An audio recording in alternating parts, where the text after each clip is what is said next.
सभी को नमस्ते। वंदे मातरम।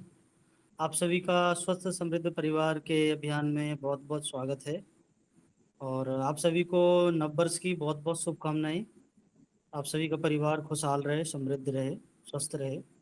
तो हमारे बीच में आज गोविंद भाई हैं और आप सभी के बीच में संबोधन रखेंगे और आप सभी को जानकारियां देंगे। तो मैं ललिता बहन अगर दी हैं तो कृपया अपनी गुड़िया से आ, मंत्र पाठ करा के सत्र का आरंभ कराएं। जी भैया जी।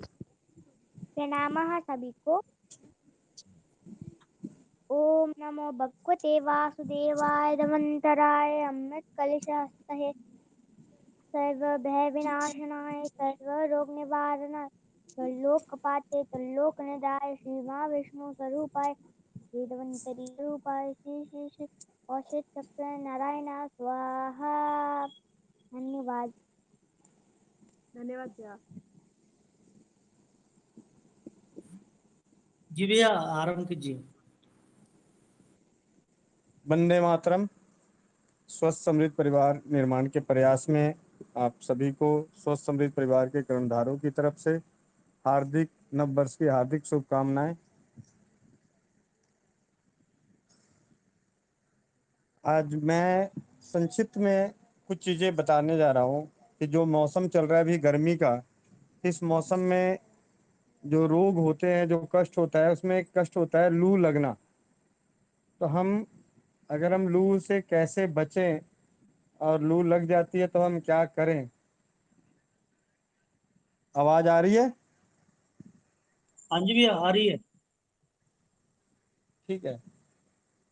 साधारण सी बात, हम ज़्यादा मतलब वो ना करके कि हम अगर हमें लू लग जाता है तो हम उससे कैसे बच सकते हैं अपने घरेलू उपचार से, होम्योपैथ की दवाइयों से, तो उसके बारे में संक्षिप्त जानकारी दे सकता हूँ और दे रहा हूँ। परंपराओं के अनुसार कच्चे आम को पानी में उबालकर या आग में पकाकर उसको पानी में मसल के उस पानी से पूरे बदन में लगाने से और उसी पानी को पिलाने से लू का प्रकोप पूरी तरह से नष्ट होता है। ये सबसे सरल और सबसे आसान और सबसे ज़्यादा उपयोग में लाया जाने वाला घरेलू उपचार है। परंपराओं के अनुसार कच्चे आम को पानी में या आग में, पानी में उबालकर मसल के या आग में पकाकर भूनकर उसका छिलका उतार के उसको फिर पानी में मसल के पूरे बदन पे लगाना और उसे घोल कर पिलाना सबसे उत्तम मानी जाती है।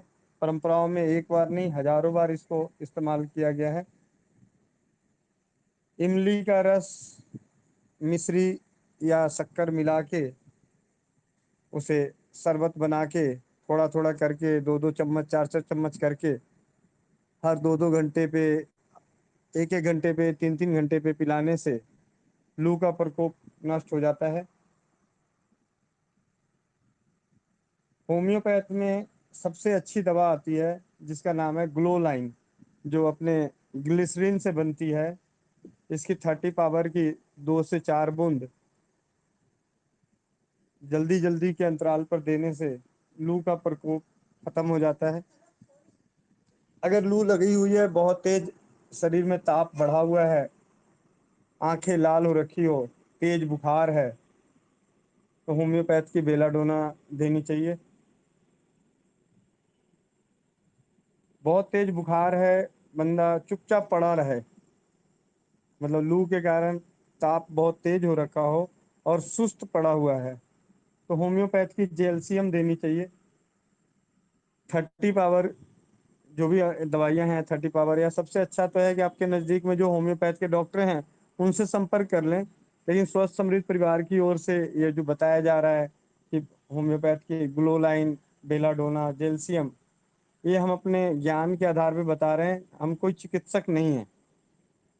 हमने अपने परिवार को स्वस्थ बनाने के लिए जो हम चिकित्सीय ज्ञान अध्ययन कर रहे हैं, उसी ज्ञान को हम दूसरे भाई बहनों की मदद कर रहे हैं।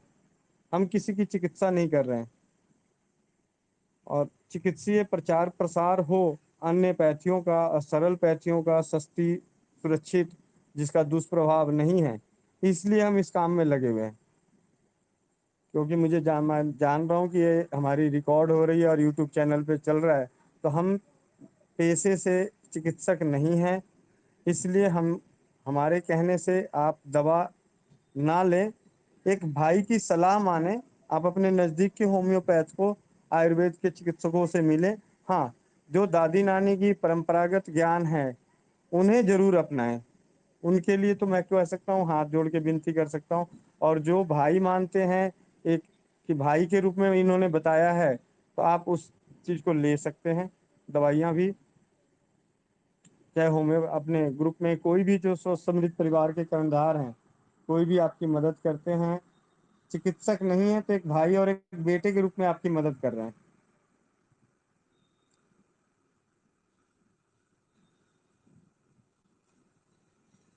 ये संक्षिप्त में लूँ। और हमेशा ज़्यादा से ज़्यादा पानी पिएं गर्मियों के मौसम में। और प्याज का सेवन, जो प्याज सेवन करते हैं, जिनकी धर्म में प्याज सेवन करना है, तो वो प्याज ज़्यादा से ज़्यादा गर्मियों में सेवन करें। चने के सत्तू, जौ का सत्तू, इसका सेवन करें। बेल आता है इस मौसम में, बेल आता है, बेल का शरबत पिए। सारी रसदार पानी से परिपूर्ण फल इस वक्त मिलते हैं, तरबूजा, खरबूजा, खीरा, ककड़ी, तो इसका सेवन करें जो उपलब्ध है, जो आपके सामर्थ्य में है। नहीं सामर्थ्य में है तो कुछ नहीं कर सकते, तो नींबू, नमक, मिश्री, इनका घोल बना के शरबत बनाकर पिएं। जल जीरा बनाकर पिएं। जीरे को भून के बारीक पाउडर करके रख लें। काला नमक, नींबू, नमक, मिर्च मसाले थोड़े से मिला के, काली मिर्च मिला के उस पानी को पिएं। इससे हम अपने शरीर में पानी की कमी को बचा के रखेंगे। और परंपराओं के अनुसार जब भी हमारे पास गर्म हवाएं चलती है, तो बहुत ज़रूरी हो तभी इंसान को निकलना चाहिए। जब लू का प्रकोप चल रहा है, आपको बहुत ज़रूरी है तभी आप घर से बाहर निकलें, और ज़रूरी है तो सुरक्षित होकर निकलें। अपने चेहरे को झुलसने से बचने के लिए गमछे का इस्तेमाल करें, सूती गमछे का, सूती वस्त्र धारण करें गर्मियों में।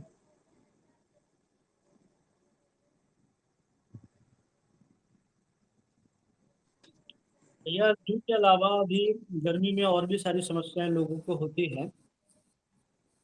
जैसे गर्मी में और जो अन्य समस्याएं लोगों को हो, जैसे किसी को त्वचा रोग हो जाती है, या गर्मी में भी किसी को बुखार आते हैं या जुकाम हो जाते हैं अचानक। तो और जो अन्य छोटी छोटी समस्या हैं, उनके भी कुछ बताएं तो लोगों को लाभ होगी। गर्मियों जो भैया सबसे ज्यादा वॉल्यूम गर्मी, बढ़ा दीजिए, 100 शो कर रहा है।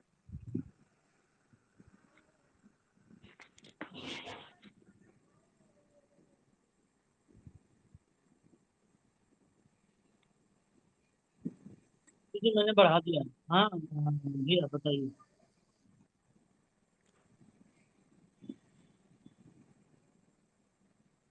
गर्मी में सबसे ज्यादा अगर आप सेवन कर सकते हैं, छाछ का सेवन करें।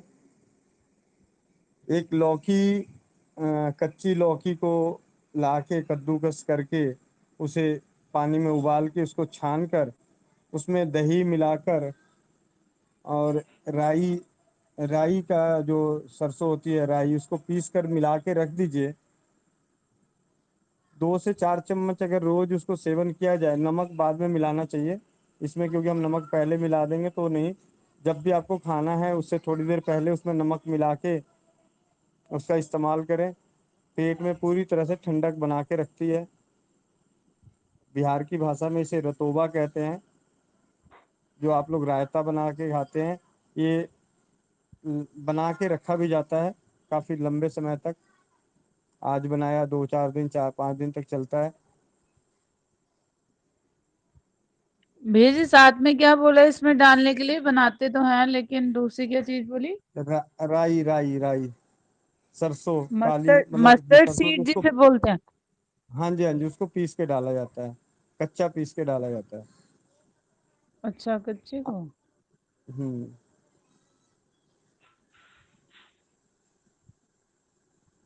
अगर सिंपल सी चीज है, अगर सत्तू पिया जाए तो बहुत बढ़िया। चने का सत्तू है, जौ का सत्तू है, आप सत्तू को नमकीन भी बना के पी सकते हैं, मीठा भी पी सकते हैं, जो सरसों जैसी डालना है इच्छा। उसको भून के पाउडर करना है या कच्चा पाउडर करना है? राम बस बंदे मातरम बाबू बैठो। हाँ जी गुड़िया। मैं कह रही हूँ कि इसमें जो सरसों पाउडर डालना है वो सरसों का जो राई जो आप बता रहे हो उसको भून के पाउडर करना है या कच्चा पाउडर करना है? नहीं, कच्चा कच्चा कच्चा। ठीक है।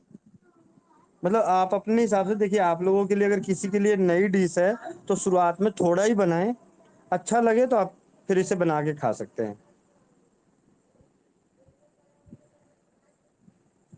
बहुत टेस्टी।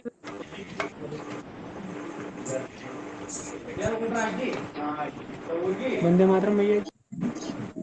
हाँ जी। सत्तू और जोगा सत्तू कैसे बनाते हैं? गर्मियों में लेते हैं ना इसको। मैंने अभी ग्रुप में एक फोटो शेयर करी है, आप लोग देख सकते हैं। चने के सत्तू का शरबत।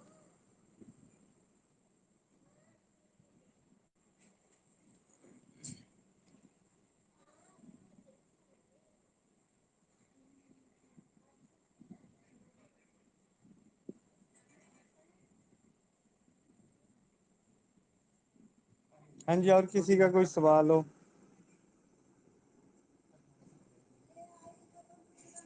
गोविंद भैया। जोगा सत्तू भी गर्मी में लेते हैं।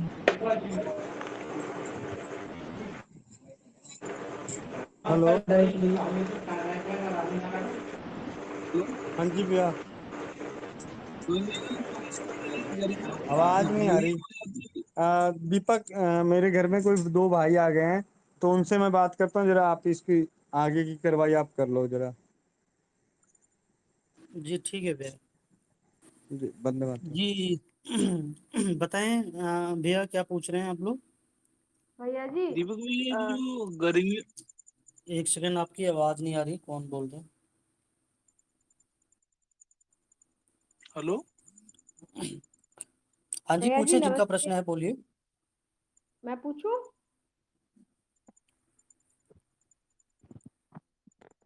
पूछो मैडम, पूछो, आप पूछो। आवाज आ रही है?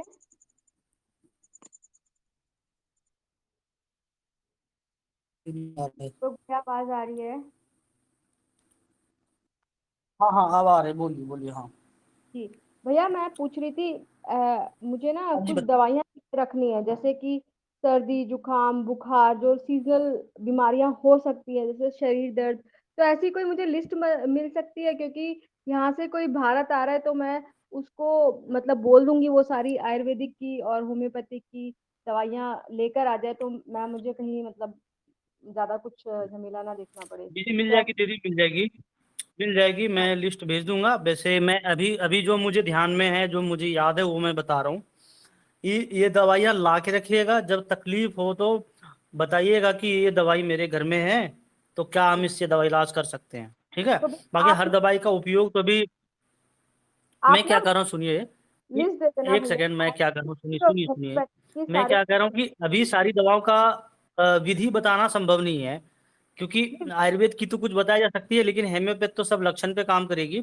लेकिन जो काम करेगी, जो आपातकालीन में काम आता है, जो घर में होना चाहिए, जी वो दवाइयाँ रखनी चाहिए। जैसे कि एकोनाइट घर में होना चाहिए, जी 30 to 100 पोटेंसी जो हो, ठीक है। एकोनाइट होना चाहिए, ठीक है। रस्टॉक्स होना चाहिए, जैसे कि आपने अर्निका होना चाहिए, जेल, उसके बाद जैसे कि क्या है, क्या बोलता है उसको, नक्स भूमिका होना चाहिए, कार्बोवेज होना चाहिए, ठीक है। जिसका पेट खराब रहता हो तो कार्बोवेज जरूर रखें। और जैसे नक्स भूमिका भी है तो पेट जिसका खराब हो जरूर रखें। एकोनाइट जैसे किसी को अचानक कोई समस्या हो जाती है, सर्दी अचानक लग गई, कहीं बाहर से आया, कुछ भी हो गया अचानक, कुछ भी सडनली कुछ होता है, तो उसमें आप एकोनाइट का प्रयोग करें। मतलब इसको बताया जाएगा, मैं थोड़ा बहुत जो मुझे ध्यान में वो मैं बता रहा हूँ। नहीं भैया जैसे जी कि कोई दिक्कत मेनली आप मुझे समझ लीजिए मैं क्या बोल रहा हूँ, चाहिए। सुनिए सुनिए मैं क्या बोल रहा हूँ। तो ये हो गई, जैसे कि और दवाई जैसे क्या है, उसका नाम है, जैसे पेट खराब होती है तो हम रोविनिया नाम की दवा रखते हैं। रोविनिया गैस में, एसिडिटी में काम आती है। ठीक है। और जैसे क्या बोलता है कि बच्चों में एलोज नाम की दवा आती है, वो काम करेगी, रख सकते हैं। ठीक है। और जैसे क्या नाम है दवा की, क्या नाम है, क्या नाम था उनका, रतानिया नाम है, एक दवा के नाम है रतानिया। ये भी पेट पे, बवासीर पे, पेट में कभी जैसे मल द्वार में जलन होना, खाना खा लिया, पेट साफ कभी नहीं होता, तो इस तरह की चीजें में काम आता है। ठीक है। और जैसे एलुमेन नाम की दवा आती है, ये भी आपका पेट पे काम करेगा, अच्छा करेगा, क्योंकि हर लोगों को पेट की समस्या होती है, तो पेट की 3-4 होनी चाहिए। जैसे आपके नक्सवोमिका हो गए, एलुमेन होगी, रोविनिया होगी, रतानिया होगी। ठीक है। इस तरह की दवाइयाँ रखनी चाहिए, घर में काम आता है। केलेंडुला रखना चाहिए, जिसमें कि जो क्या होता है कि हमें कोई भी कट गए, फट गए, कहीं चोट लग गई, खून आ रहा है, तो वहां पे हमको लगाना चाहिए। ये चीजें आप रख सकते हैं, जो आपातकालीन में ये सभी दवाइयाँ काम आती है। कि बेलाडोना रखना चाहिए घर में, बुखार पे काम आती है। ठीक है। जेरेनियम रखनी चाहिए, बुखार में, जुकाम में काम आती है। ठीक है। जैसे एपिस है, एपिस मतलब कहीं पे कोई कोई चीज काट लिया, चींटी काट लिया, कोई कीड़े काट लिया, सूजन आ गई, तो वहाँ पे एपिस काम आती है, वहाँ पे एपिस हम ले सकते हैं। तो इस तरह की बहुत सारी दवाइयाँ हैं, तो कम से कम 20-25 दवाइयाँ तो जरूर घर में रखनी चाहिए। वो लिस्ट ग्रुप में हम बना के भेज देंगे। ठीक है, तो आप सभी देख लीजिएगा। जी भैया, और तो आयुर्वेदिक की आपने दवाइयाँ ब्लड भी के लिए भेज कौन सी दीजिएगा। बोली, चोट लग जाए? चोट लग जाए दीदी तो कैलेंडुला लगाना चाहिए। अच्छा, और अगर दी कैंडुला। चोट लग के ब्लड आ रही तो कैलेंडुला लगाना चाहिए। और हाइपेरिकम नाम की दवा लेनी चाहिए, 200 की। अर्निका भी ले सकते हैं, अर्निका और हाइपेरिकम दोनों 200 की लेनी चाहिए। अर्निका में क्या होता है कि अगर दी अर्निका में क्या होगा, चोट लग गई, वहां पे थोड़ा सा कालापन दिख रहा है, सूजन आ गई, दर्द कर रहा है, कुछ फटा कटा नहीं है, तो अर्निका बहुत अच्छा काम करेगा। लेकिन कट गया, फट गया, ब्लड आ रहा है, तो वहां पे हमें हाइपेरिकम भी लेना चाहिए। हेलो। तो इस तरह की दवाइयां हैं जो काम आता है, तो हम बना के लिस्ट बना के आप सभी को दे देंगे। जैसे सर्दी खांसी जुकाम सीजन के हिसाब से, जो सब सीजन चेंज होती है, तो बहुत सारी समस्या को सर्दी खांसी जुकाम लगा रहता है। तो उसमें जो है ना, हमारी आयुर्वेद की दवा आती है, चित्रक हरित की अबले। ठीक है। ये च्यवनप्राश की तरह होता है, चित्रक हरित की अबले भी आता है, और चित्रक हरित की चूरन भी आता है। 2 तरह का आती है, दोनों में से कोई भी लिया जा सकता है। इसको बच्चे को दे सकते हैं, सभी ले सकते हैं, मात्रा अपने हिसाब से, दिव्य मात्रा लिखी रहती है, वो पढ़ के आप समझ लेंगे। तो बहुत अच्छा काम आता है ये। तो ये रख सकते हैं, सर्दी खांसी जुकाम में काम आएगा, चित्र खरीद की अबले। जैसे सर्दी खांसी जुकाम अचानक सीजन में आती है, तो सीजन में आप जैसे हेम्योपैथ में एकोनाइट होगी, रस्टॉक्स हो गए। ठीक है, जैसा सिम्टम मिलता है वैसा हम देते हैं। ठीक है। तो सर्दी खांसी जुकाम हो गए तो रस्टॉक्स अच्छा काम आएगा, एकोनाइट काम आएगा। फिर जैसे कि क्या नाम है, आर्सेनिक भी काम आती है, आर्सेनिक भी रख सकते हैं। और जैसे दवा की क्या नाम था उनका, बहुत सारी दवाइयाँ आती है, कभी कभी ध्यान नहीं रहता, तो भैया मुझे हिपर देखना पड़ता है। किस तो चीज इस पे तरह की होती है, बहुत सारी हिपर? दवाइयाँ आप रख सकते हैं, घरेलू में जरूर ध्यान रखें। घरेलू में बहुत सारी चीजें हमारे पास होना चाहिए, लौंग होना चाहिए। ठीक है। दालचीनी होनी चाहिए, सौंठ होनी चाहिए, काली मिर्च होनी चाहिए, सबसे हमारा सारा समाधान होता है। तो हेम्योपैथ बड़ा अच्छा है, कहीं ले जाने में, सेवन करने में, तो करना चाहिए। इसकी लिस्ट जरूर मिल जाएगी, हम बता देंगे। जी भैया, धन्यवाद भैया जी। भैया हिपर सर पर किस लिए है? हीपर सल्फर दीदी देखिए, इसकी पोटेंसी पे बहुत खेल है, मैंने ऐसा पढ़ा, डॉक्टर वेद प्रकाश जी एक बार बता रहे थे कि हीपर सल्फर, ऐसे हेम्योपैथ में बहुत सारी दवा आती है, पोटेंसी बदलने पे उसका गुण बदल जाता है। जैसे हीपर अच्छा। सल अगर जो 200 लेते हैं तो घाव को सुखाएगा, कहीं भी घाव है तो घाव को, मवाद को सुखाता है, मवाद को बनने से रोकता है। कहीं का मवाद हो, चाहे पैर में हो, कहीं का भी शरीर में मवाद हो गया, चाहे फेफड़े में किसी को घाव हो जाता है, मवाद हो जाता है, सब जगह काम आता है। फेफड़े कहीं भी हो तो वहां पे मवाद को सुखाने में काम आती है। लेकिन वही अगर दी हीपर सल्फ की 30 पावर लेते हैं तो ये घाव को फाड़ने में काम आता है। मतलब कि जिसमें मवाद है लेकिन मवाद निकल नहीं रहा है, तो इसको दीजिए तो घाव फाड़ देगा, मवाद को निकाल देगा। तो दोनों के पोटेंसी पे ध्यान रखना। ऐसे बहुत सारी दवाइयां होती है, डॉक्टरों का अपने अपने अनुभव पे होता है। पोटेंसी बदलने पे दवा की गुण भी, बहुत सारे दवाओं के उसके कार्य कार्य का जो क्षेत्र है वो बदल जाता है। हाँ जी। तो जैसे पस हो आपने बोला, तो उसको सुखाना बेटर होता है या जब भी निकालना बेटर होता है? अगर जैसे अगर दी क्या सुखाना है ले तो रहे हैं। 200 लेना है हिपरसल की। अगर दी घाव को अच्छा। चाहते हैं कि वो फाड़ दे, वो अपने आप उसका पस निकल जाए, तो उसके हाँ लिए जी। आपको हिपरसल 30 पावर लेना होती है। कहीं कहीं सेलेशिया भी काम आती है घाव को बहाने में। सिलेसिया, हाँ सिलेसिया तो वो पस वगैरह अंदर से बाहर निकालता है ना सारा। हाँ जी। सिलेसिया तो ये जितने भी जख्म वगैरह कुछ पस वस हो जाए उसको बाहर निकालने के लिए है ना सारा। हाँ हाँ हाँ हाँ, उसका काम केवल है बाहर निकालना। जैसे घर में कोई डाकू घुस जाए, एक जी हाँ लाठी जी। वाले घर में कोई भी बंदा है, बस डाकू को हम्म। भगाने का काम उसका रह गया। अब फिर उसका क्या करना है नहीं करना है, उसका काम है फिर रीपर सल का। उसको मारना है कि क्या करना है नहीं करना, वो रीपर सल का काम है। सैली से केवल काम है भगाना, निकालना। लगाव में बच्चे निकालना। सिक्के निकल लिया सैलिसिया से निकल जाती है, बच्चे कुछ भी निकल लिया, पेट हम्म। के अंदर चला गया, सैलिसिया निकालती है। राजीव भाई ने एक बार सेलीसिया बताया थे कि कटली।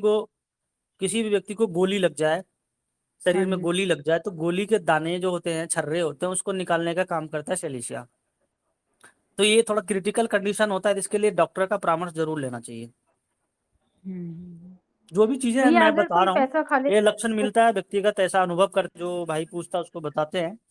बाकी दवा रखिए, और आप अपने नजदीक के चिकित्सक से पूछ के परामर्श लेके ले सकते हैं, तो भाई आसान रहता है, टीनोस, बड़ा अच्छा लाभ करता है। हाँ जी भैया, टीनोस्पोरा और चिरायता ये क्रॉनिक फीवर के लिए है। क्या? टीनोस्पोरा और चिरायता टिनोस्पोरा, अच्छा हाँ, और चिरायता। ये दे सकते हैं। चिरायता तो एक्यूट कंडीशन में भी देते हैं, ऐसा कुछ नहीं है। टिनोस्पोरा तो पुनर्नवा वाली दवा है ये, जहाँ तक मुझे याद है। तो ये तो तो वही है दवा ना। लीवर पे अच्छा काम करेगी, सूजन पे काम करती है, थोड़ा बुखार पे भी काम कर सकती है। तो ले सकते हैं, एक्यूट में भी ले सकते हैं, क्रोनिक में भी ले सकते हैं। तो क्रोनिक में थोड़ा दवा बदलती भी है, कालमेघ है, कालमेघ भी चलता है।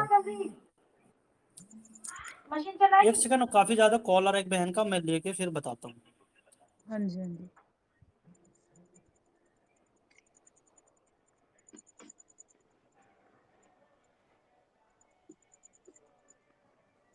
नहीं चलाई ना मशीन।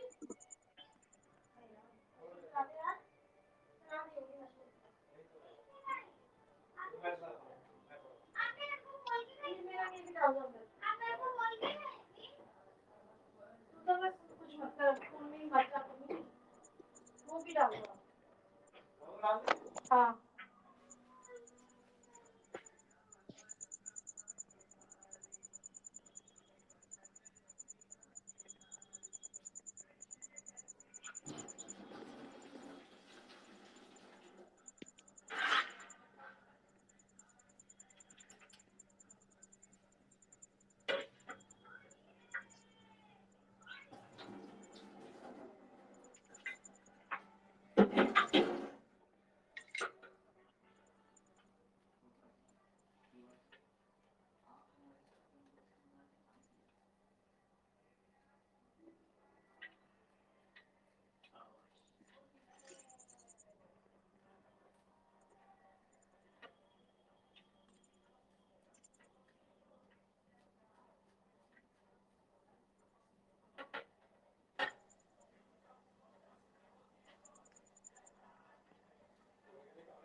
पैसा है।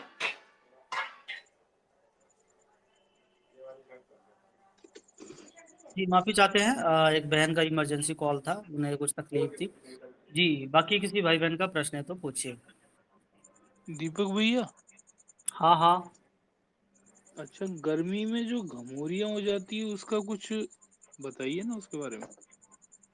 देखिए भैया, इसके बारे में मैं समझा ऐसा कि वैद्य जी बता रहे थे एक बार, हमारे शरीर में कोई भी चर्म रोग होता है ना, हमारे हाँ शरीर हाँ। में पित्त के बढ़ने के कारण से होता है, पित्त बढ़ जाना, गर्मी बढ़ जाना। अच्छा तो अच्छा। गर्मी में तो गर्मी बढ़ेगा, पित्त बढ़ेगा, तो बस हमको यही करना है कि पित्त का शमन करना है। वैसी चीजें लेनी है जो पित्त का शमन कर दे, सारी चीजों से ठीक हो गई। जैसे जैसे मान लो घमौरियाँ हो गई, खुजली हो गई, तो क्या करें, नारियल तेल में कपूर मिला के लगाइए। सबसे अच्छी दवा है, नीम को पानी में उबाल के, नीम का पत्ता जो होता है वो पित्त का शमन करता है, पित्त का नाश करता है, पित्त को ठीक करेगा।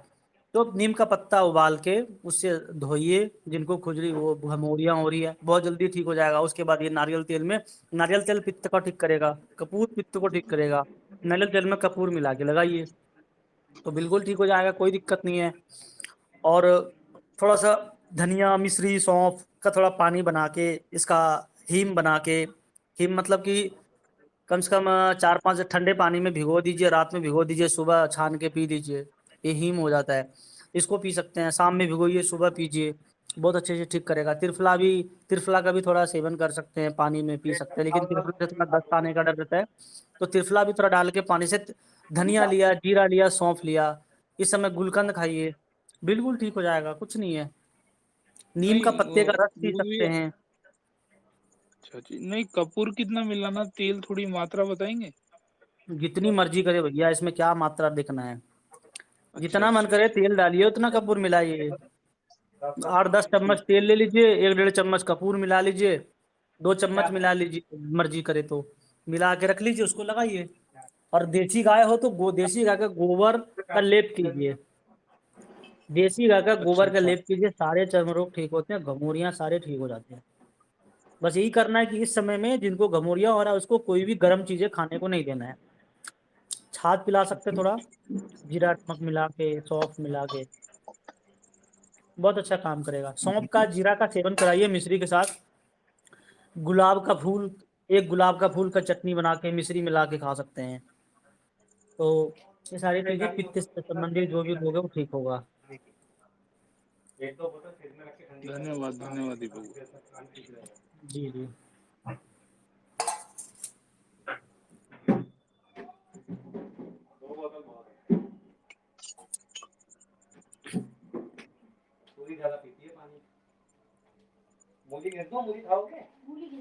जी जी, और किसी भाई बहन का प्रश्न है तो पूछिए। भैया इसमें जो आपने मिश्री का नाम लिया है, तो ये मिश्री जो है, जो प्योर मिश्री होती है, ये वो है, या जो चीनी वाली जो आती है वो है? क्या आपको नकली खोजना दीजिए क्या? नकली पे क्यों ध्यान जाता है, असली खोजिए ना। और प्योर और नकली जो है वो तो हमें समझ है, हमें नकली पे क्यों सोच रहे हैं, सीधा हमें प्योर लेना है, कुछ भी चीजें हमें शुद्धि लेना चाहिए ना। उसमें हम ऑप्शन क्यों ढूंढ रहे हैं, क्या चाहिए लेकिन वो ले, यथासंभव जो हो हमें अच्छी चीजें लेनी चाहिए, इसमें कोई किंतु परंतु नहीं होना चाहिए। मिश्री मतलब क्या, जो डली वाली मिश्री होती है थोड़ी अच्छी आती है। ताल मिश्री आती है, मैंने देखा बंगाल से बन के आता है, मैं जब पटना में था तो बंगाल से बन के आता था, बंगाली भाषा में लिखे, उसका नाम था ताल मिश्री, और खजूर से बनते थे, और वो थोड़े ब्राउन कलर के मिश्री थे, बहुत अच्छे होते हैं वो। आजकल हर लोग मिलावट करते हैं मिश्री में, चीनी को ही घोल के बना देते हैं, ऐसा बहुत कुछ। तो यथासंभव जो हो अच्छी चीजें लेने का प्रयास करिए। नहीं भैया, मैं वो वाली पूछ रही थी, एक आती है ना धागे वाली मिश्री जिसे कहते हैं, वो मैं पूछ रही थी उसकी। धागे वाली अच्छी होती है, लेकिन लोग जो है ना उसमें भी चीनी को जमा के बना देते हैं, तो वो उनकी गलतियां हैं। तो लेकिन ले सकते हैं, धागे वाली ले लीजिए चलेगा, या ताल मिश्री लीजिए, थोड़ी महंगी आती है, हो सकता है 100 रुपए का 100 ग्राम भी दे हो, या 100 रुपए का 200 ग्राम दे, ऐसा कुछ। थोड़े ताल मिश्री वो महंगे आते हैं, वो जो कि शुद्ध रहता है, उसका नाम है ताल मिश्री। ठीक है भैया, मैंने लिख लिया। भैया ताल मिश्री ब्राउन जो आप कह रहे हो, ब्राउन वाली, हाँ हाँ हाँ, भैया ऐसे वो बहुत सारे मिलती ही आजकल नहीं है, भाई सारी हैं जो, जगह ट्राई कर लिया। मिलती है, थोड़ा डिमांड खड़ा कीजिए मार्केट में, 10 बहनें जाइए मार्केट में, दुकानदार को बोलिए भैया ताल मिश्री चाहिए, भैया ताल मिश्री चाहिए, 10 बहनें जाके जब मैं कहेंगे अगले सारी दिन जगह परेशान ट्राई कर चुकी हूँ, होंगे। सारी जगह ट्राई 10 कर बहनें चुकी हूँ। जाके, मेरा कहने का मतलब 10 बहनें जाइए, डेली जाइए, भैया ताल मिश्री आया, ताल मिश्री है क्या, डेली जाके 10 बहनें डेली जाइए कहने दुकानदार को, परेशान हो जाएगा, अगले दिन ला के रखेगा वो, कहेगा भाई ताल क्या हो गया, मिश्री हर लोग हिंदी ताल नेम है मिश्री ये, खोज रहा है हैं? हिंदी नेम है ताल मिश्री। ताल मिश्री हमारे बिहार में मिलता है, तो ताल मिश्री उसे कहते हैं, और वो बंगाल से देखा था बन के आता था, तो हर जगह थोड़ा नाम नहीं, वही आराम से मिलती है, कोई दिक्कत नहीं है। या बहुत सारे आजकल जो भाई हैं जो ऑर्गेनिक पे काम करते हैं, कई लोग ऑर्गेनिक पे भी बनाते हैं मिश्री, तो मिल जाएगी, पता कर सकते हैं। मैं ट्राई कर सकती हूँ भैया, मेरे कांटेक्ट में लोग हैं तो मैं ट्राई होगा तो दीदी को भी बता दूंगी किसी ग्रुप में। हाँ जी, आप ग्रुप में शेयर कीजिएगा। जी जी जी बिल्कुल। यहाँ पे तो बहुत मिलता है, हम तो बंगाल में रहते हैं, ताल मिश्री ही यहाँ पे ज्यादा मिलता है। मिल गई एक बंगाल की ताल आप मिश्री, ताल मिश्री डिस्ट्रीब्यूटर बन जाइए। यहाँ तो जब भी जाते हैं तो ताल मिश्री ही वो लाते हैं, और वंदे डब्बे में मातरम रहती है। भैया जी। दीदी ताल मिश्री कैसे केजी है वहाँ पे? केजी तो नहीं लेते भैया, वो डब्बा में जैसे 250 ग्राम का, वो देखना पड़ेगा भैया, याद नहीं है कितने का। 250 ग्राम आप का बता दो। लाते हैं, डब्बे में रहती है। हाँ बता दो भाइयों को कितनी थोड़ा रेट है उसकी, तो सबको पता रहेगा। तो कल कल बता देंगे भैया, अभी तो हाँ हाँ देख हाँ, फोटो भी कल भेज दो बता आपको, देंगे। क्योंकि ताल मिश्री फोटो आती है और दूर से बनती है ऐसा मैंने सुना है। जी जी, वो भेज देंगे फोटो, क्योंकि मेरे यहाँ भी समाप्त हो गया है, कल लाना है, तो भेज देंगे जी उसका क्या फोटो। पूछिए, किनका प्रश्न है? भैया जी, मेरे एक मित्र को आँव की शिकायत है पिछले 1 साल से। क्या चीज की शिकायत है? आँव आँव, ठीक है, वजन भी गिरा है जी। ठीक है। आँव की शिकायत है, कितने दिन हो गए आँव आए हुए? करीब साल भर हो गया हमको। 1 साल से आ रहे हैं? जी जी।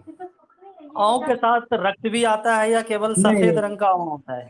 खाली बस सफेद रंग का ही आता है, कम है अभी, परंतु आ अच्छा, रहा है। ठीक है। उम्र क्या है? उम्र उम्र उम्र करीब है 37 साल।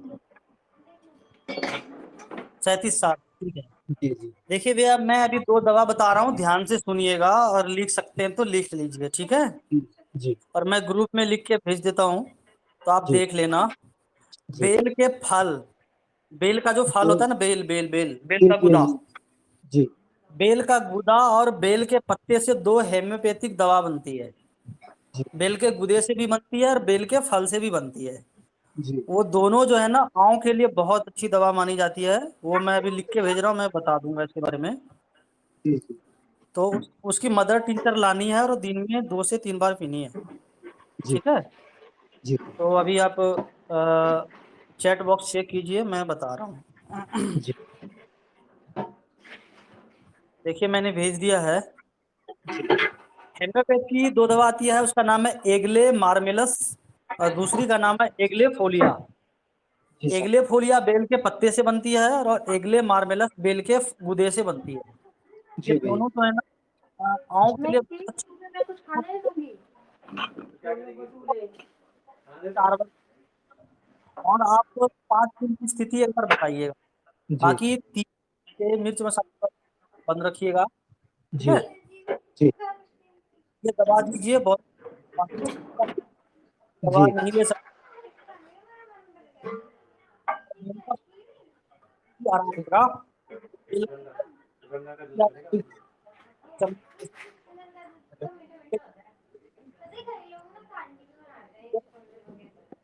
हेलो। हाँ जी।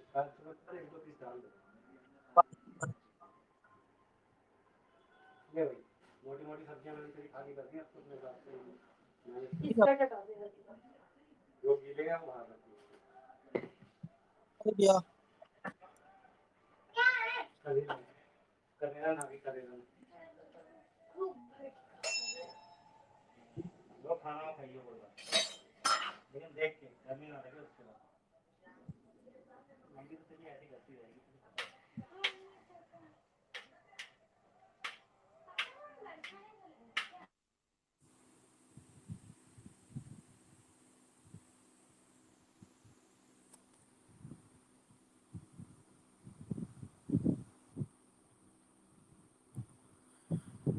बाकी और भी किसी भाई बहन का प्रश्न है तो प्रश्न रख सकते हैं।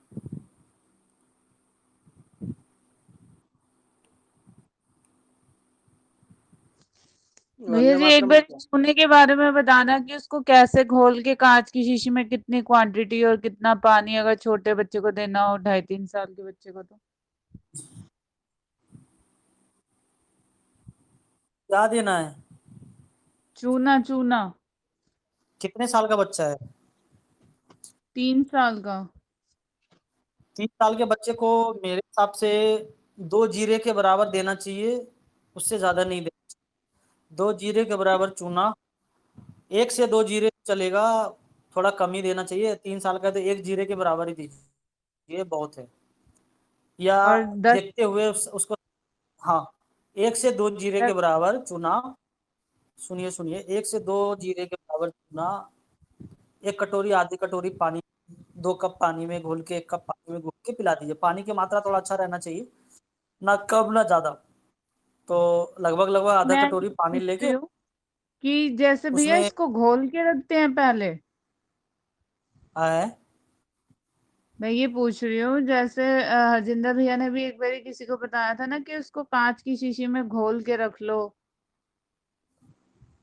दीदी, चूना का पानी तो अलग चीज होता है, चूना बनाएंगे, चूना का पानी, चूना का शुद्ध करने का विधि होता है, वो करेंगे तो अलग चीजें होंगी। बाकी आप पान वाले से चूना लाइए, ला करके हाँ कांच की जी। शीशी में या डिब्बे में, जो भी होता है, तंबाकू खाने वाले भाई होते हैं उनके जैसा, क्या उसको बोलते हैं, चुनौती बोलते हैं, क्या बोलते हैं बिहार में, तो उसमें उसमें भर के रख सकते हैं, या किसी भी चीजों में रख सकते, उसमें नहीं रखना चाहिए। प्लास्टिक के रहते हैं जो तंबाकू खाने वाले लोग होते हैं, जिनको चुनौती बोलते हैं, तो उन सब चीज़ों में नहीं रखना चाहिए। तो कांच की छोटी सी डिब्बी लेकर के उसमें लीजिए। सबसे अच्छा है कि चूना को शुद्ध कर लीजिए। तो मैं अभी विधि भेज देता हूँ, थोड़ा मैं खोजता हूँ। तो चूना को शुद्ध करने की विधि होती है। तो ठीक तो है। उस चूना को शुद्ध करके रख लीजिए, फिर उस चूने को बच्चे को सबको खिलाइए। और 1 महीने 1 महीने 1.25 महीने चूना उसको सेवन कीजिए, फिर नया बनाइए, तो उसका गुण अच्छा मिलता है, मैंने ऐसा सुना है। जैसे आज जो ठीक है। चूना, 1.25 महीने तक उसको यूज कीजिए, ठीक है। उसके हम्म, बाद फिर नया चूना उसको फिर से शुद्ध कीजिए। 40 दिन तक आप उसका कर सकते हैं, ठीक है। ठीक। हम्म। तो मैं आपको भेज रहा हूँ एक पोस्ट, मैंने करने के लिए ग्रुप दीजिए, एक पोस्ट रख सकते हैं, पढ़ सकते हैं, मैंने भेज दिया है, आप लोग देख सकते हैं। तो चूने इसी को में भी।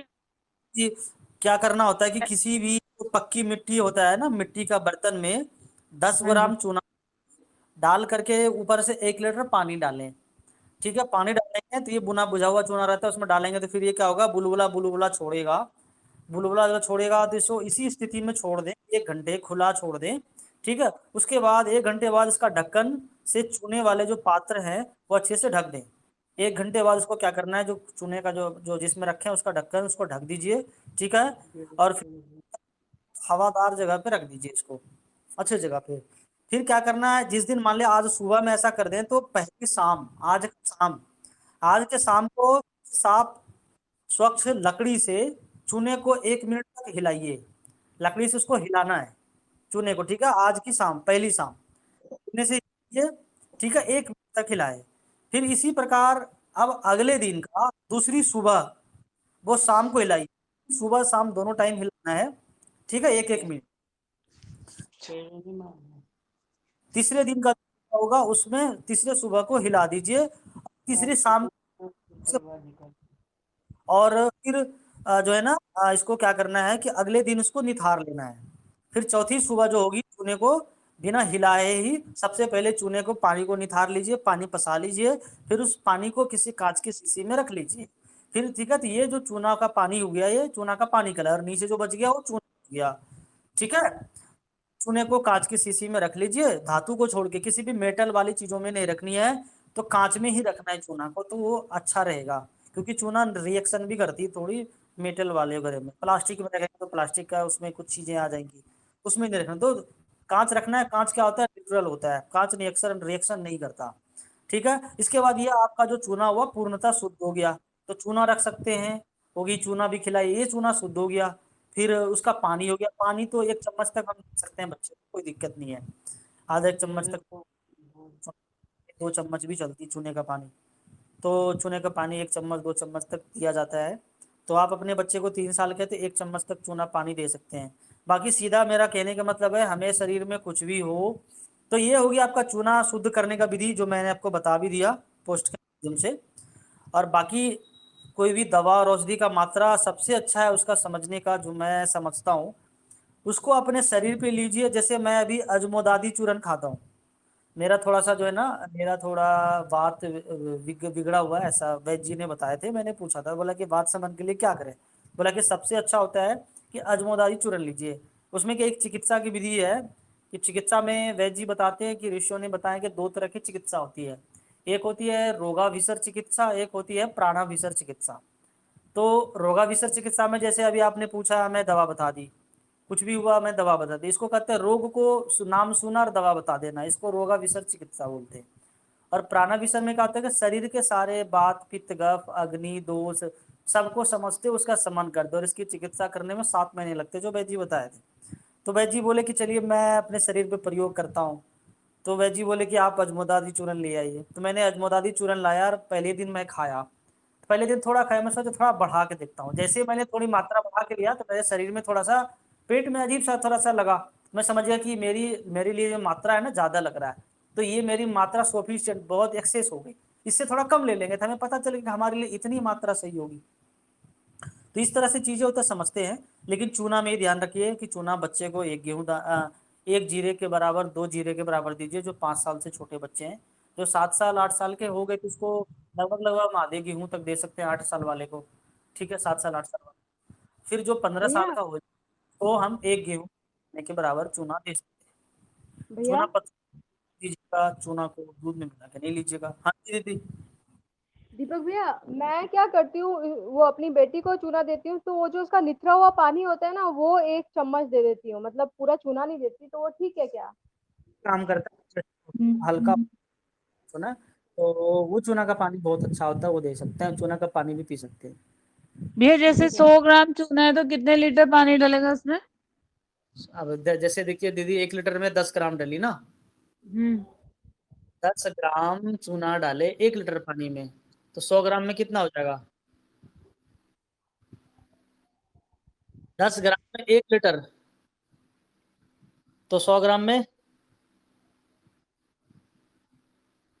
बताइए दीदी, तो उसी हिसाब से डाल देंगे।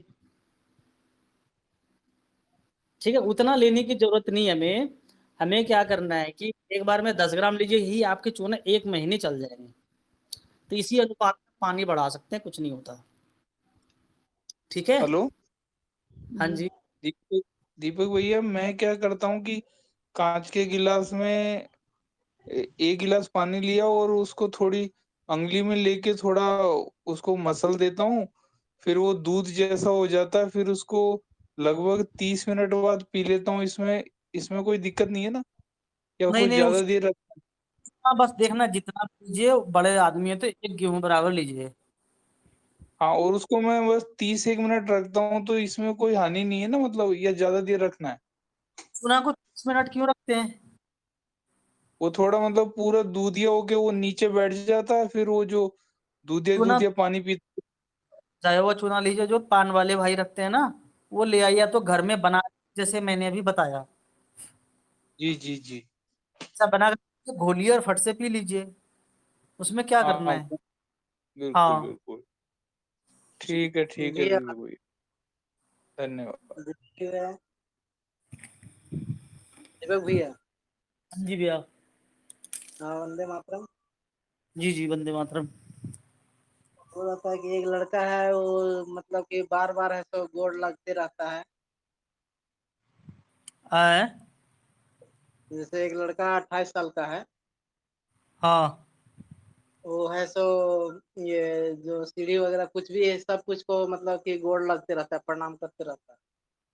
कौन किसको प्रणाम करते रहता है? वो कुछ भी मतलब देखता है ना, सीढ़ी चढ़ता है तो भी उसको मतलब कि चरण स्पर्श करता है। किसी को देखता है तो उसको ही प्रणाम करता है। ऐसे ही मतलब ये हर समय करते रहता है। मानसिक बुरामोत्तर ऐसे मेरे पिताजी भी करते हैं। मेरे घर में ही ऐसे है, मेरे पिताजी करते हैं। मैंने बचपन से देखा है कि दरवाजे भी खोलते हैं ना तो पहले प्रणाम करेंगे अपने आप को, फिर दरवाजे खोलते हैं। ऐसे बहुत सारे लोगों को ऐसी आदतें रहती है, तो मैंने अपने पिताजी को मतलब देखा है। पहले ऐसा नहीं करता था।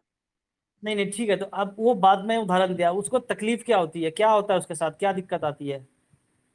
उसको है सो भूख भूख भी नहीं लगता है, नींद भी नहीं आता है, नींद नहीं आती, भूख नहीं लगती, ठीक है, और? और घर में भी रहने का मन नहीं करता है। घर में रहने क्या उम्र है? 28। 28? हाँ, 28 साल। ठीक है। क्या करता है वो? कुछ नहीं करता है ऐसे जब थोड़ा ठीक रहता है तो भैंस उसका तो खोल चराता है। ठीक है, मतलब उसका ऐसा कीजिए ना भैया, हाँ उनको, ठीक है, पतले हैं कि मोटे हैं वो? हाँ, हल्का मतलब हेल्थ है, ज्यादा मोटे नहीं है। ठीक है, दूध क्या भैंस का पीता है? हाँ अब भैंस का दूध बंद करा दीजिए भी, अगर ये मेहनत करते ठीक है, लेकिन उनके मानसिक स्थिति के लिए मैं बता रहा हूँ, देसी गाय का दूध का सेवन करे। और ऐसा कीजिएगा, बैजी भैया की दवा का नाम है आयुर्वेद की, उसका नाम है मानस मित्र बटी। मानस मित्रवती। नाम है मानस मित्र बटी। उसकी 2 गोली गुनगुने दूध के साथ, ठीक है, खाना खाने के बाद सुबह और शाम ले, सुबह और रात लीजिएगा, कुछ दिन उसको दिलाइए। और आयुर्वेद की एक आती है ब्राह्मी तेल, कौन तेल? तेल आती है आयुर्वेद की, उसकी जो है ना, 1 से 2 बूंद करके नाक में डालिए, और सर की भी मालिश करें ब्राह्मी तेल से, लेकिन थोड़ी महंगी आती है। जितना अगर सर की मालिश ना कर सके तो तेल जरूर डालिए, क्योंकि 85 रुपए की छोटी सी डिब्बी आती है उसकी। कितनी रहती मुझे मात्रा इसका देख लेता हूँ मैं कितना है। 85 रुपए की ये देता है, 85 रुपए में 50 ml देता है, ठीक है। तो उसके हिसाब से अच्छा जितना मन लीजिए। तो इसको 1 महीने सर की मालिश कराइए, और ब्राह्मी तेल का नाक में डालिए 2-2 बूंद, और मानस जी। मित्र बटी कराइए। तो या तो मित्र बटी के साथ आप ब्राह्मी बटी भी दे सकते हैं। तो इसको मानस मित्र बटी 2 गोली, ब्राह्मी बटी 2 गोली, दोनों की 2-2 गोली दूध से, गुनगुने दूध से मिश्री मिला के, घी मिला के साथ खाना खाने के बाद दे सकते हैं। तो इसे आप लगभग 1 महीने करवाइए, और जैसा तो ये स्थिति पर। शाम सुबह देना है गोली की 3 टाइम? क्या बोले? ये शाम सुबह गोली देना है खाना खाने का? खाना खाने के बाद 1 कप देसी गाय के दूध में 2 कप ले लीजिए, 1 गिलास ले लीजिए। थोड़ा अच्छा दूध पी ले तो अच्छी बात है। और तो मतलब 1 गिलास ले लीजिए दूध गुनगुना, उसमें मिश्री थोड़ा हम्म, मिला दीजिए, तो थोड़ा घी मिला दीजिए, देसी गाय का, भैंस का नहीं। भैंस का ना दूध खाना खाना है। हम्म, तो देसी गाय के दूध से ये मानस मित्र बटी 2 गोली और ब्राह्मी बटी 2 गोली, उसके साथ ये जो है ना, दूध के साथ ये दोनों टेबलेट का गोली का सेवन कराएं, खाना खाने के बाद सुबह और रात में जब खाना खाया उसके बाद। नाक में ब्राह्मी तेल डालिए, ब्राह्मी घी, ये ब्राह्मी घृत आता है आयुर्वेद की, ब्राह्मी घृत डाल सकते हैं और ब्राह्मी घृत खा सकते हैं। या तो ऐसा कराइएगा भैया, ज्यादा अच्छा रहेगा, जो दूध होगा, दूध लीजिए गुनगुना, ब्राह्मी घृत ले लीजिएगा, वैद्यनाथ की आती है, एक और सारी कंपनियां बनाती है, वो ब्राह्मी घृत लाइए, 1 चम्मच ब्राह्मी घृत उसमें डाल दीजिए, डाल करके उसके साथ ये दोनों टेबलेट सेवन कीजिए। तो 1 महीने कराइए, जैसा उसकी स्थिति बनेगा, मानसिक स्थिति, उसके बाद बताइएगा, ठीक है। ठीक। बाकी जी आएंगे तो, वैसे आएंगे तो बैजी से पूछेगा कि बैजी दीपक भाई ने ये दवा बताया, क्या यही इसके लिए पर्याप्त रहेगा, यार कुछ और करना पड़ेगा, तो कल आप पूछ भी सकते हैं, कोई दिक्कत नहीं है।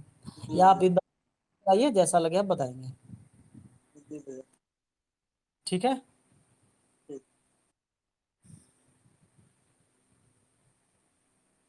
बाकी और किसी भाई बहन का प्रश्न है?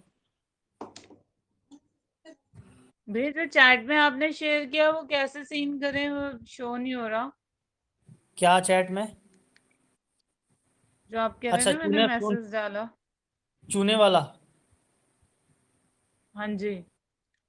तो मैंने मैसेज तो कर दिया दीदी। टेलीग्राम पे ही ना किया ना आपने, कि ग्रुप में? हाँ, टेलीग्राम ग्रुप में किया हूँ। तो उसको सीन कैसे करना है, पता ही नहीं चल रहा। ग्रुप में तो मैसेज किया हुआ, आप देख सकते हैं, नेटवर्क आपका स्लो होगा, वो दिख जाएगा। बाकी किसी और भाई बहन का प्रश्न है?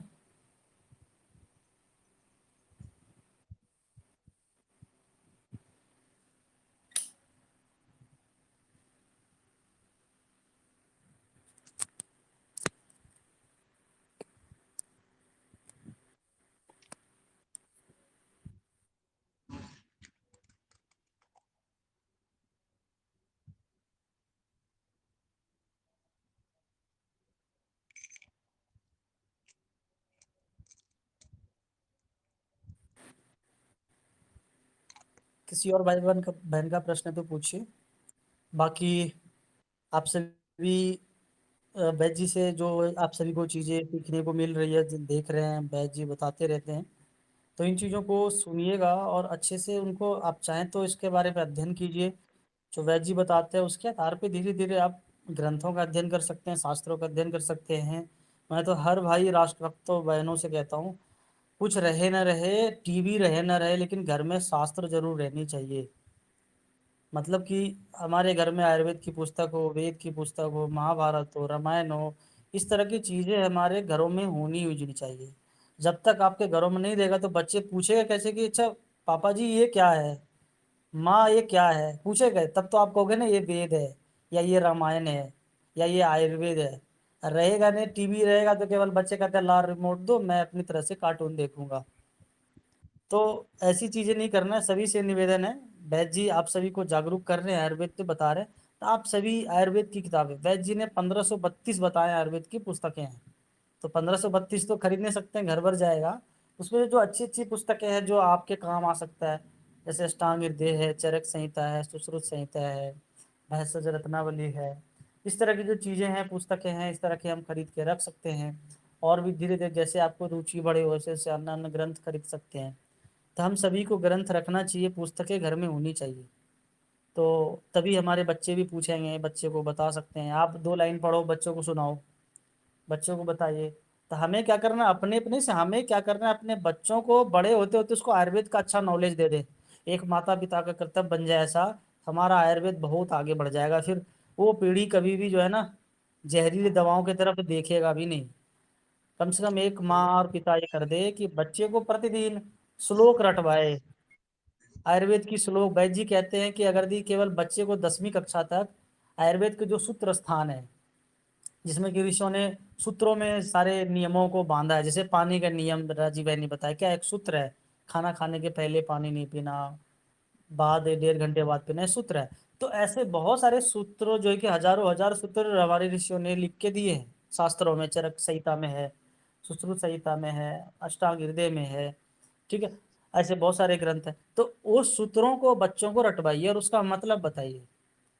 संस्कृत में सूत्र को रटाना है, ताकि मान लिया कभी हमारे श्लोक में कहीं मिलावटें हो तो बच्चे का तो नहीं, ये तो श्लोक ऐसे है, तो हम थोड़ा थोड़ा श्लोक रटवा सकते हैं, उसका मतलब सभी समझा सकते हैं।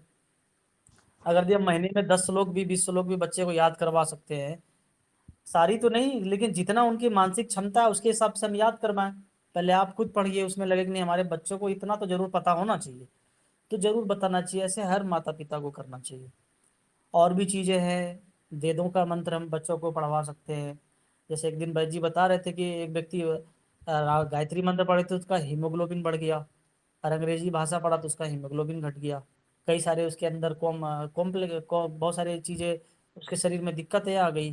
तो सोचिए हमारी कितनी बड़ी साइंटिफिक भाषा है, साइंटिफिक हमारे ऋषियों का ज्ञान और विज्ञान है। तो ये सारी चीजें हम कर सकते हैं। तो बाकी समय भी हो रहा है और अभी थोड़ा समय है, तो किसी भाई बहन का प्रश्न है तो पूछिए। तो आप सभी के लिए स्वस्थ समृद्ध परिवार सदैव तत्पर है। स्वस्थ समृद्ध परिवार की तरफ से आप सभी को सदैव ही स्वास्थ्य से संबंधित जानकारियाँ, राष्ट्र देश से संबंधित बातें आप सभी हम सभी से रख सकते हैं। और आप सभी से के लिए यथासंभव हम सभी प्रयास करते रहेंगे कि आप सभी के लिए सही चीज़ें, सही जानकारी मिले। इसके लिए आप सभी हेलो भाई बहन। हाँ जी, हाँ जी। दीपक भैया, जैसे वेद जी की डालते हो आप मोबाइल में डाउनलोड करते हैं, लेकिन ऐसा कुछ हो पाएगा कि मतलब पीसी वगैरह में ले सकें, या कुछ ऐसा कंप्रेस्ड करके मेल वगैरह पे आप भैया भेज दें तो उसको भैया कहने का मतलब है वीडियो को डाउनलोड करके पीसी में रख लीजिए। नहीं, वो जाएगा नहीं ना पीसी पे कैसे? भैया क्यों नहीं, सिस्टम से डाउनलोड करो। डाउनलोड करने की एप्लीकेशन आती है, ठीक है। यूट्यूब के वीडियो हाँ को हाँ। डाउनलोड करने की एप्लीकेशन आती है और आपके स्टोरेज में वो ऐड होगा। उसका नाम है क्या, मैं भूल गया हूँ। अच्छा अच्छा अच्छा। हाँ, क्या नाम था अच्छा भैया, मैं अच्छा। भूल गया हूँ। अब मैं बता दूंगा, एक सेकेंड। आप लोग कुछ बात कीजिए, आप लोग कुछ प्रश्न कीजिए, मैं ढूंढता हूँ फिर उस में एप्लीकेशन का नाम बताता हूँ। क्योंकि मैं भी जो भी चीज़ें डाउनलोड करता हूँ ना, तो उसी एप्लीकेशन से हाँ करता हाँ हूँ। वो हो जाएगी, वो मोबाइल में आराम से हो जाती है। मैं थोड़ा भूल गया हूँ, मैं अभी देख के बताता हूँ क्या नाम था। हाँ हाँ, वो बताओ। हाँ, तो आप लोग को कोई प्रश्न तो पूछिए, मैं खोजता हूँ थोड़ा। मैं खोज के बताता हूँ, आप लोगों का किसी भाई ये बहन का प्रश्न ये पूछिए।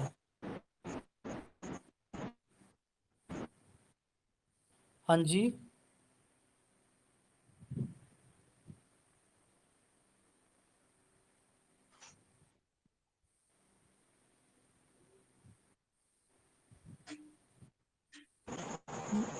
यूट्यूब से डाउनलोड करने के लिए विडमेट ऐप।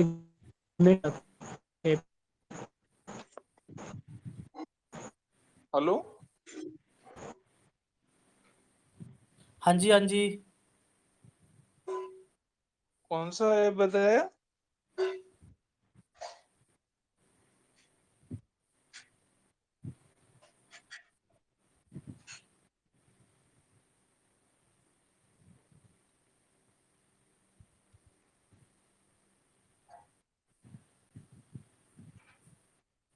बाकी किसी भाई बहन का प्रश्न है स्वास्थ्य से संबंधित तो पूछ सकते हैं।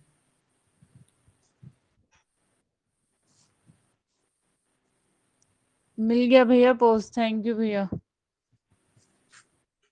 हाँ जी।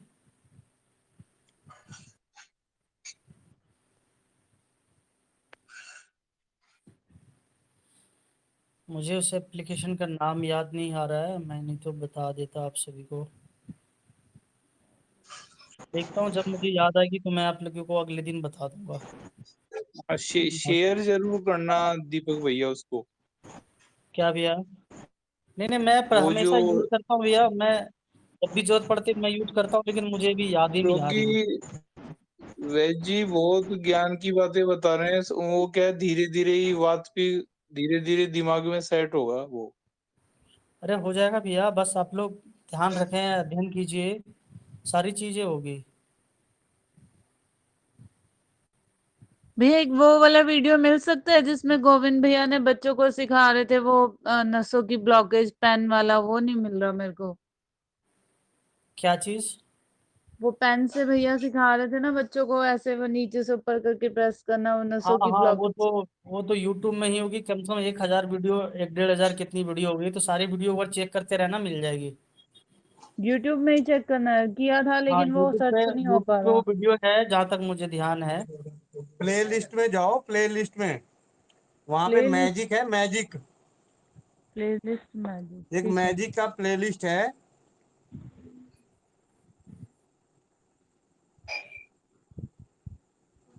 मैंने व्हाट्सअप कर दिया आपको पर्सनल पे, वो उठा के ठीक, यहाँ पे डाल दो। ठीक है गुड़िया, तो थैंक यू। भैया उसको करते हैं फिर इसी तरीके से।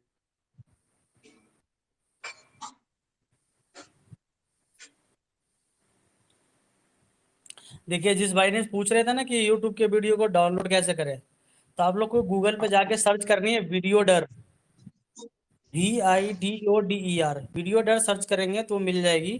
तो जिस साइट पे लिंक मिलेगा उस पे जाके उसको डाउनलोड कर लीजिएगा। मैं इसका लोगो भेज देता हूँ, वीडियो डर का कैसा है, हाँ आप हाँ, स्क्रीनशॉट ले लीजिएगा। लोगो भेजिए, लोगो हाँ, भेजिए। अब वीडियो डर सर्च करनी है, वीडियो डर। जी जी। तो इससे आसानी से जो है ना यूट्यूब के सारी कोई भी वीडियो आप डाउनलोड कर सकते हैं। तो मुझे याद आ गई, अच्छा, मैं भेज रहा हूँ। हाँ जी।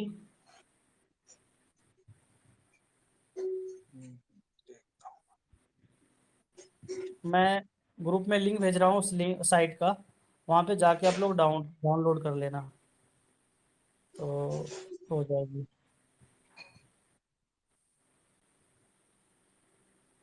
बाकी किसी और भाई बहन का प्रश्न है तो पूछ लीजिए, समय हो रहा है। और जिनको वीडियो डाउनलोड करना है यूट्यूब का, तो आप मैसेज बॉक्स चेक कीजिए और यहाँ से जाके इस एप्लीकेशन को डाउनलोड कर लें, क्योंकि मैं इसे व्यक्तिगत यूज करता हूँ तो मुझे अच्छा लगता है। देखिए आइकॉन दिख जाएगा आप लोग को, देख लीजिए, ऐसा ही ये एप्लीकेशन है। तो इसको डाउनलोड कर लीजिए, आप लोग रख सकते हैं फ़ोन में, इससे होता है डाउनलोड हो जाती है। और इससे ऑडियो भी चाहे तो केवल ऑडियो भी डाउनलोड हो जाएगी, जिनको वीडियो नहीं चाहिए तो केवल ऑडियो चाहिए तो ऑडियो भी हो जाएगी यहाँ से, इसी से।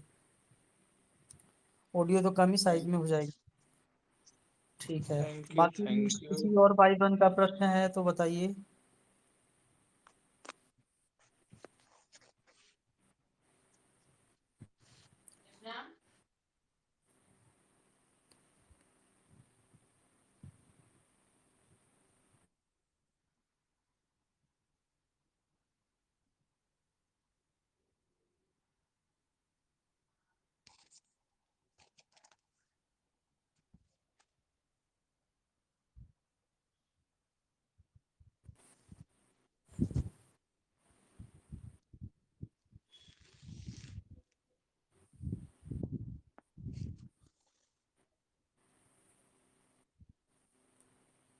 यदि किसी भाई बहन का प्रश्न अब नहीं है तो हम लोग सत्र का अंत कर लेंगे, और आप सभी पुनः कल जुड़िएगा। जैसा सूचना मिलेगी आप सभी को हम बता देंगे, और वैद जी से जो जानकारियाँ आएंगी आपको बता देंगे। बाकी आज वैद जी को कोई व्यक्तिगत कार्य था, तो आज इसलिए वैद जी अनुपस्थित रहे। तो गोविंद भैया, अब आप फ्री हैं तो आप जैसा कहें तो फिर सत्र का वैसा करते हैं।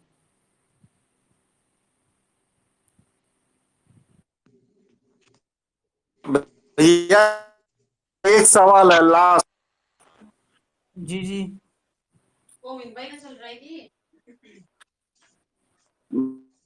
भैया ये दूध जो है खड़े होकर पीने जाता है, एक सेकंड भैया, क्या बोल रहे हैं? खड़े होके दूध क्यों पीना चाहिए? खड़े होकर के दूध पीने के लिए आप क्यों कहते हैं? भैया यही प्रश्न मैंने वैद जी से कल कहा था, ठीक है। वैद जी इस बारे में के पीछे ऐसा थोड़ा बता रहे थे वैद जी कि जब हम खड़े होके, क्योंकि बैठ करके जो है ना हम पीते हैं ना, तो दूध का वो गुण हमें नहीं मिलता जो दूध का गुण मिलना चाहिए, ठीक है। इसके पीछे तर्क है, वैद जी बता रहे थे। इसकी तर्क जल्दी मिल जाएगी आप सभी को जानकारी, मुझे भी पूरी नहीं पता है, मुझे भी नहीं। लेकिन वैद जी इतना बताया कि खड़े होकर पीते हैं ना तो ये हमारा वृषण का कार्य करता है, वृक्ष कार्य करता है, मतलब हमारे बल और वीर्य को बढ़ाने में ज्यादा काम करता है। क्योंकि इसका जैसे ऊपर से हम दूध पीते हैं ना, जल्दी सबसे पहले हमारा है ना जो पूरा हमारा जो जहाँ से हमारे जैसे कह सकते हैं कि जो वीर्यवाहिनी नाड़ियां हैं उधर वो जाएगी, और वहां पे हमारे को वीर्य को बनाने में ज्यादा मदद करेगा, वो जो तेज को बनाने में मदद करेगा। तो खड़े होके पीने का और भी कई सारे तर्क हैं, बहुत सारे नियम सिद्धांत होंगे। तो मैंने बाजी से प्रश्न किया था, तो उसके उसका प्रश्न अच्छे से बैजी बताएंगे। अभी मुझे क्योंकि पता नहीं, और मैं आयुर्वेद में ढूंढ रहा, अभी मुझे मिली नहीं है। अगर दी मुझे मिली रहती तो मैं आपको बता देता। लेकिन ये कि जरूर है कि इसमें सिद्धांत है, दूध को खड़े होके पीना चाहिए और पानी को बैठ के पीना चाहिए। अगर दी पानी को खड़े होके पीते हैं तो क्या होता है, पानी दिखेगा, और थोड़ा सा मैं जो समझता हूँ पानी और दूध दोनों जो है ना, दोनों का आप इसका देखिए, उसका कहते हैं विस्कोसिटी, उसकी सान्यता, मतलब उसका गाढ़ापन। पानी पतला होता है, दूध थोड़ा गाढ़ा होता है। क्यों होता है कि, और पानी अगर भी खड़े होकर पीते हैं तो पानी गटागट जब पियोगे तो बहुत तेजी से हमारे जाएगा अंदर आंतों पे, और आंतों पे बार बार वो धक्का मारेगा तो आंत हमारे खराब हो सकते हैं। इसीलिए कहता है कि पानी को बैठ के पियो, या तो खड़े होकर मजबूरी में पीना हो तो चूरू लगा के पियो, झुक करके। बहुत सारा पहले गांव में देखे होंगे, जब कोई कुएं पे जाते थे पानी पीने वाले ना, कोई अगर दी पानी भरने वाला हो तो भाई, तो उसका भी नाम था, पानी भरने वाले का भी हमारे देश में नाम था, उसको कहते थे, जो बहने जाती थी ना उसको पंड घटनी या क्या कुछ बोलते थे, मैं भूल गया हूँ। तो जो भाई है कोई भी है तो बाल्टी से ऊपर से, जैसे कुएं से पानी भरा तो ऊपर से पानी गिराते थे उसके चूरू में, हाथों में, हथेलियों पे, हाथों और हथेलियों को गड्ढे करते थे, और वो व्यक्ति झुकते थे, कमर से झुकते थे, झुक करके पीते थे। इससे क्या हुआ कि व्यक्ति का अब शरीर 90 डिग्री पे नहीं रहा, इसीलिए वो पानी डायरेक्ट हमारे हाथों पे फोर्स नहीं करेगा, धक्का नहीं करेगा, इसीलिए वो पानी हानि नहीं करेगा। इसलिए हम चूरू लगा के पी सकते हैं खड़े होके भी। तो झुकना होता है हमें। और अगर भी खड़े होके झुकने का आपके पास नहीं व्यवस्था, मतलब आप नहीं झुक सकते, आप घर में हैं, तो बैठ के सुखासन में बैठ के पालथी मार करके पीजिए पानी को, बहुत अच्छा है। या तो उकड़ू बैठ के पानी पीजिए, उकड़ू बैठ के, राजीव भाई बताए थे उकड़ू बैठ के पीना चाहिए, खाना खाना चाहिए, ऐसा बहुत बार बता रहे थे। तो पानी पीने के पीछे ये तर्क है, दूध के पीछे कि दूध देखिए गाढ़ा है, बैठ के पीते हैं तो वो हो सकता है कि वो जो उसके गुण है ना वो नहीं मिलता, लेकिन पूरा मुझे भी जानकारी नहीं है। खड़े होके पिए, सब पिएंगे तो उनके बहुत सारे तर्क हैं, सिद्धांत है, जो कि वो पूरा गुण देता है। क्योंकि ये हर चीज़ों के पीछे बारीकी का एक साइंस है, ये विज्ञान है, ऋषियों ने खोजा है। इसकी जानकारी जब दूध पे चर्चा होगी तो बैच जिस पे बताएंगे, क्योंकि ये जानकारी मुझे भी जानने को, मैं भी इच्छुक हूँ। लेकिन अगर भी मैं कुछ ढूंढ लिया, क्योंकि मैं अष्टांग हृदय में देखा पढ़ के, तो उसमें मुझे ये विधि नहीं मिला कि पानी दूध पीने से कैसे ये होता है खड़े होके, वहाँ पे क्योंकि और दूसरे ग्रंथ में होगा, क्योंकि एक ग्रंथ में हर चीज़ें रहता नहीं है। तो बैजी आएंगे तो इसकी जान, क्योंकि मुझे, क्योंकि बैजी के पास समय बहुत कम होता है, बात नहीं हो पाती भी व्यक्तिगत हमेशा, तो इसीलिए प्रश्न सारे रख नहीं पाते। तो जैसे ही बैजी आएंगे तो आपके प्रश्नों का और भी उत्तर अच्छे से मिल जाएगी। ठीक है भैया। ठीक है भैया, ठीक। जी। बाकी और किसी भाई बहन का प्रश्न है तो रखें, अन्यथा सत्र का हम लोग अंत कर लेंगे।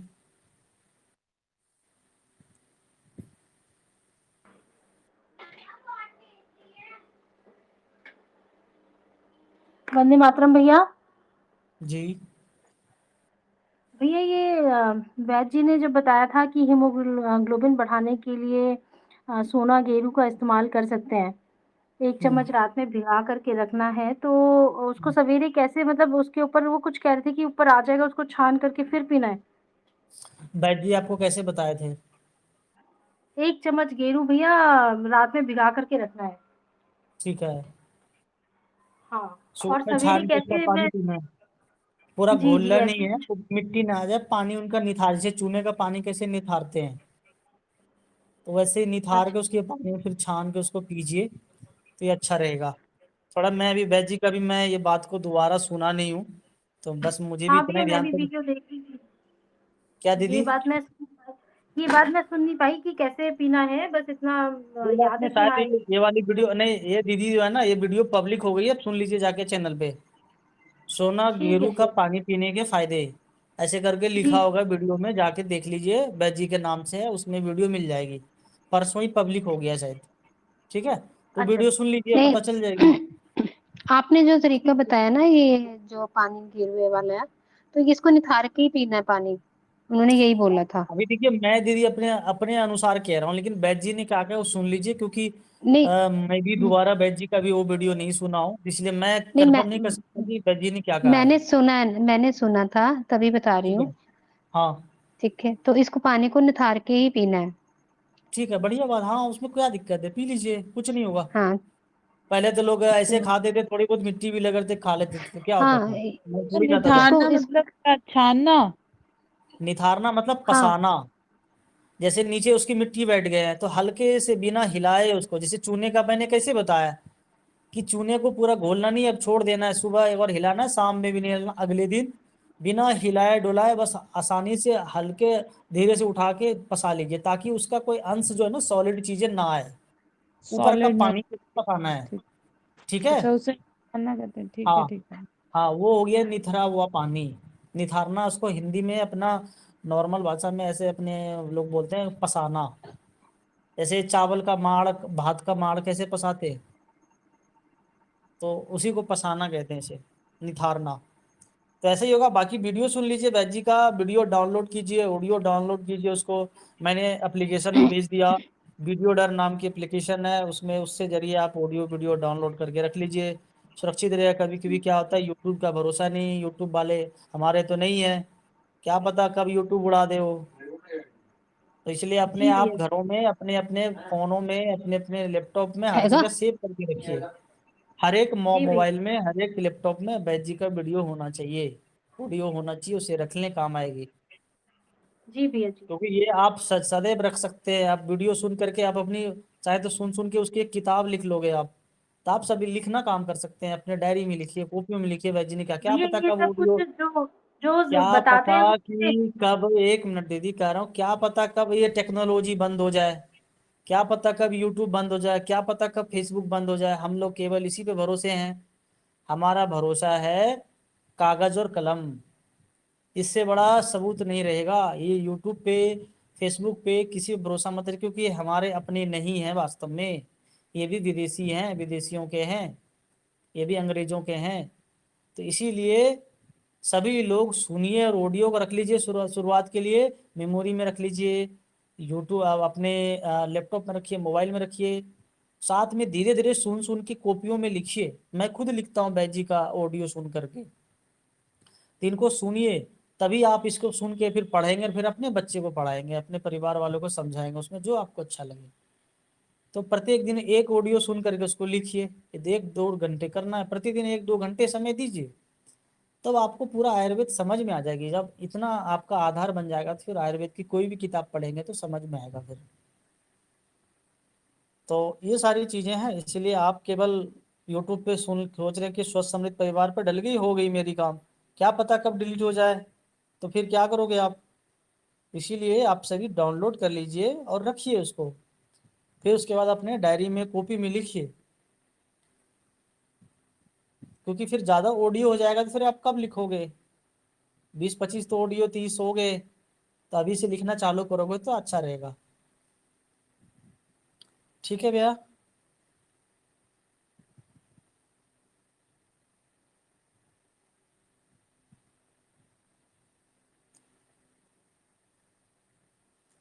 तो हम लोग अब सत्र का अंत कर लेते हैं, समय हो गया। तो आप सभी भाइयों का, बहनों का, मित्रों का, सभी माताओं बहनों का जुड़ने के लिए बहुत बहुत धन्यवाद। और आप सभी का बहुत बहुत वंदन, अभिनंदन, जो आप सभी समय पे आके जुड़ते हैं और यह जानकारी सुनते हैं और लोगों को बताते हैं। तो स्वस्थ समृद्ध परिवार आप सभी का बहुत बहुत धन्यवाद करता है। तो इसी तरह आप सब जुड़ते रहें, स्वस्थ समृद्ध परिवार को सुने और औरों में बताइए, जिससे कि हर परिवार स्वस्थ और समृद्ध बन सके। तो आप सभी को पुनः नववर्ष की बहुत बहुत शुभकामनाएं। परमात्मा आप सभी को खुश रखे, स्वस्थ और समृद्ध बनाए रखे, ऐसे परमात्मा से प्रार्थना, निवेदन, विनती है। तो आप सभी को नमस्ते, वंदे मातरम।